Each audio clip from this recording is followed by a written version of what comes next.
Hello, thank you for joining us for another Insight Tech Talk. I'm Ian Murray, Director of Workplace Services, Pre-Sales and Portfolio.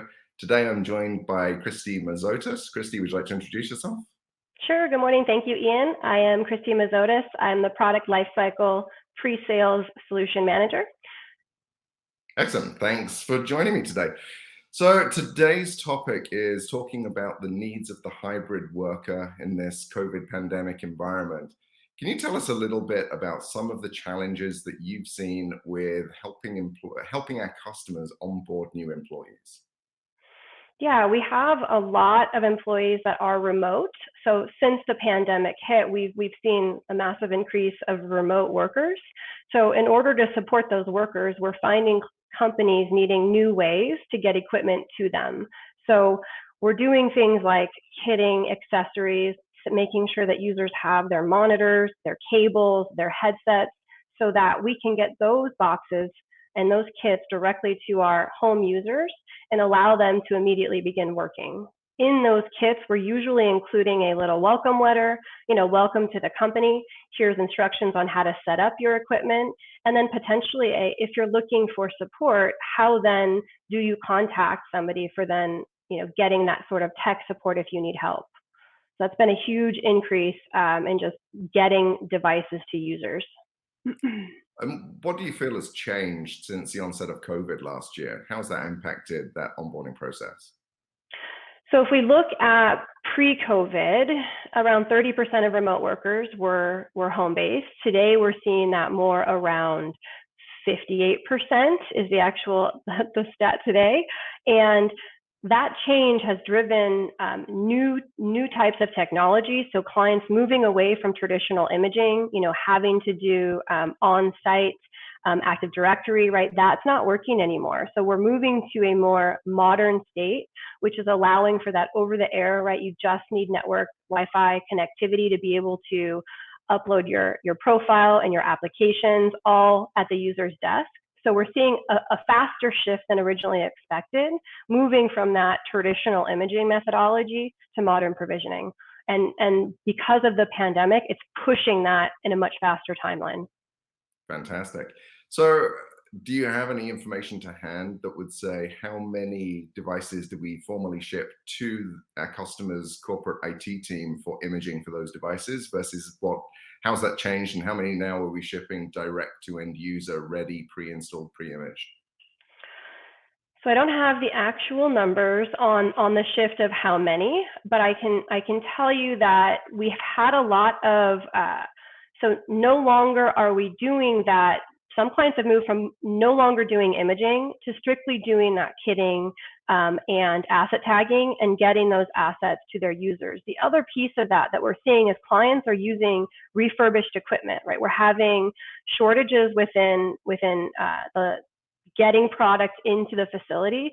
So because of that shortages, we're using legacy equipment within a client's environment, refurbishing that equipment, and then redistributing that out to the users. So the volume has shifted, right? So shifted away from traditional imaging, getting corporate devices, into corporate locations, and now sending existing equipment, refurbishing equipment, sending it so that when it gets there, then it's then provisioned.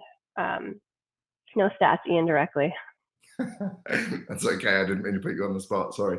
So I just saw an article recently that said that staff turnover rates have reached a series high of 16.3 million employees through last year. That was just within 1 month due to layoffs and discharges as a result of the pandemic.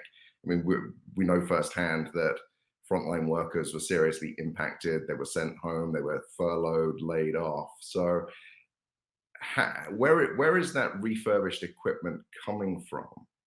Is this something are we talking about 8-year-old Dell PCs that used to be on a shelf in the IT closet? I mean, how current is the equipment that we're seeing? So some is definitely past its end of life. So clients sort of held in that refresh, like let's extend the life of these assets. And that's because they can't get new products, right? So some of these assets are nearing their end, right? 3 to 5 years within their life cycle. But they're extending it because there isn't enough product in the market right now to sustain the turnover, right? So we are seeing lots of scenarios where clients just need us to get their equipment back. So we are sending boxes and labels and bringing equipment back, and we may not actually be triaging or diagnosing or doing refurbishment at that time that we receive it. They just need assets back, right? With all of these resources leaving clients, there's equipment that's out there, and they're out there at people's homes, right? At companies, at individual homes. So sending boxes and labels, and then also, using our team to then do follow-ups, right? Send emails, make phone calls, ensure that we have the right client locations to get that equipment back to us, so that we can then redistribute it within the environment. What clients are experiencing is devices that aren't coming back, right? If all this turnover of people leaving, they're keeping the equipment. So we've also included documentation within those boxes to say, return this asset or you will be charged, right? We will send you an invoice. Now that's a drastic measure, but clients are going at that length to ensure that they're getting their assets back. And that's not necessarily because they value the equipment so much. It's more that they need to make sure they have on-hand inventory for the new employees because of the supply chain shortages of laptops, because of the semiconductor shortage and the shipping delays coming out of China. That's right. Yep. And we have inventory programs, right? So we, of course, can help clients with forecasting and determining whether or not, how much asset or how much equipment do you need, and we can store it, right? Bring it into our facility so that it's ready and waiting. But we still, at this current juncture, need months, right? Months of planning to be able to ensure that we have enough new product. So in the meantime, we're working, feverishly to ensure that we've got refurbished equipment available for our clients. That's a great point. I mean, the supply chain shortages, they first hit April, May of last year with the huge demand of at-home workers as we all left the office to try and control the spread. We've seen some relief from certain manufacturers, but there are still shortages out there. So I think it's critical that we now begin to work with that forecasting, that planning with the customers way in advance for any acquisitions or any new hiring plans that they might have, in order to make sure that there is sufficient brand new and refurbished inventory available to support those end users. Have we seen any changes in the types of devices and models? For example, Google Chromebooks have come into their own like never before because of availability, affordability, and the fact that these home workers aren't doing resource intensive crunching for the most part. It's email and PowerPoint and Microsoft Office type environments or office-based programs in the case of Google. Can you talk a little bit about the change that you've seen in the device mix that we're shipping? Yeah, no, that's definitely on point, Ian. We have I've seen Surface devices, Microsoft Surface Go is huge, right? Those, for whatever reason, they're easier to get, or they haven't been as distributed as widely as our other OEMs. So I've seen a huge uptick, not only in the Chromebooks, because of course, school districts, right, have been given a ton of money, and they're using that for technology, which is fantastic for us because then we're putting more Chromebooks out into the environment.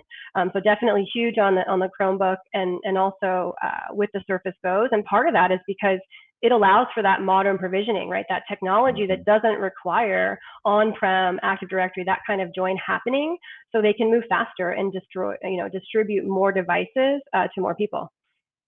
Fantastic. So I've seen some stats recently that really talk about the future of the workplace, right? I mean, I'm seeing things that 48% of employees are going to keep working from home. I read in the press, the articles that hit my newsfeed every day talk about 60% of employees expect to be able to work remotely at least some of the time. And some of those say, if my employer won't let me work remotely at least some of the time, I'm going to quit and look for another job. And we're seeing this huge exodus, or this planned exodus from the workplace in favor of this work-life balance, this work from home some of the week. So I think that everything you've touched on, equipping those end users, keeping them productive at home, giving them the provisioning techniques, I think all of that's crucial to be able to support this new working environment. So, anything to add more on the offboarding of terminated employees to really support that reclamation of those valuable IT assets so that we can more quickly onboard their replacements? Yeah, I would just add that, right, part of it is offboarding, right? It's getting the assets back, but in the environment where we're turning devices faster, some of these assets have value, right? So it's super important that, if we can't redistribute them in the environment, we're getting as much value out of them as we can by using disposal services, right? Remarketing those assets so that clients can get money back in their pocket to buy new equipment. So, not only is it just getting assets back, but it's ensuring that we quickly move through what is the next step of that asset, right? Is it going back to another employee? Is it end of lease, right? Does it need to go back to a leaseor? Or are we going to get remarketing dollars and get those monies back in clients' pockets faster? Part of, the opposite, right, of the onboarding or offboarding, onboarding is ensuring that clients are getting assets quickly. So having devices that are available and in inventory allow that order to delivery timeline to be much shorter. So, right, getting clients that have new onboarding, that process can take weeks, sometimes longer, because we're going from an OEM or a partner like Insight. We're typically shipping to some IT staff if we're not currently using the integration labs at Insight, but we would ship to an IT resource who then has to ship that asset to the user. So this timing of getting equipment in employees' hands is taking a long time. So by utilizing Lifecycle Services, we're able to say, have the product sitting in our inventory, let it go through pre-provisioning, and really have that asset in your user's hands in 7 to 10 business days with shipping, Well, right? So just ensuring that taking advantage of all the services and ensuring that your forecasting can really help the experience of that new employee be great, right? Nobody wants to start on day one and not have a PC in their hand. yeah, I saw a blog post recently from Air Mason that said that 30% of employees are now saying that their onboarding process is worse than pre-pandemic. So everything you just talked about helps alleviate that. And I think the real crucial takeaway here is plan as much in advance as possible, really anticipate what your staffing and their IT needs are going to be as far out as you possibly can, and then work with a partner like Insight to make sure that brand new inventory is available, reclaimed inventory is available. And you mentioned getting back those formerly leased assets from terminated employees as well, which is obviously a huge financial gain to make sure that you're getting those back and getting the value out of them by reusing them or returning them to the leasing company. So I think you've given us a great deal of information there about how to really plan for and support these end users from an IT perspective. If you don't mind, I'd just like to touch on what do we do with the employees post onboarding and during their tenure with their organization. And that's really around the IT support needs. So Insight has a tech hub offering, which is that remote level 2 from a virtual team on a scheduled basis where the end users can get access to what they used to get from their desk side support team, but in a virtual remote environment. If that level 2 support team is not able to provide the support they need and fix the user's issue, which is likely to be a hardware or a software issue, maybe an operating system issue, if the user requires that level 2 support. And that's when we can plug into that exchange program to swap out the user's asset, get them either a refurbished or a brand new asset to keep them productive within 24, 48 hours of the user having the issue, and then taking back in that broken device for doing everything that Christy has already told us about on this talk, about re-imaging that device, refurbishing it, sterilizing it with a UV clean, and making sure that it goes out to as a replacement device to that whoever is going to get that asset next in a clean, safe, fully functioning fashion. So that whole program, from forecasting, onboarding the employee, getting them the IT assets, supporting them during their life with the hiring organization, and then offboarding them and making sure you get those assets back at the end of their time with the company. I think that's a really comprehensive program that really helps organizations keep their employees productive from day one all the way through their role with that organization. Any closing comments, Christy? Anything you'd like to add? No, I mean, I think that, having a lifecycle service in play that really supports the user, as you mentioned, from the time they, receive the asset until the time they send it back is really crucial, right? Having that be segregated or different teams within a client organization is not a good user experience, right? So making sure that that's, one team to go to, one team to support, one client, one reseller like us or solution provider like Insight. Systems integrator. Yeah.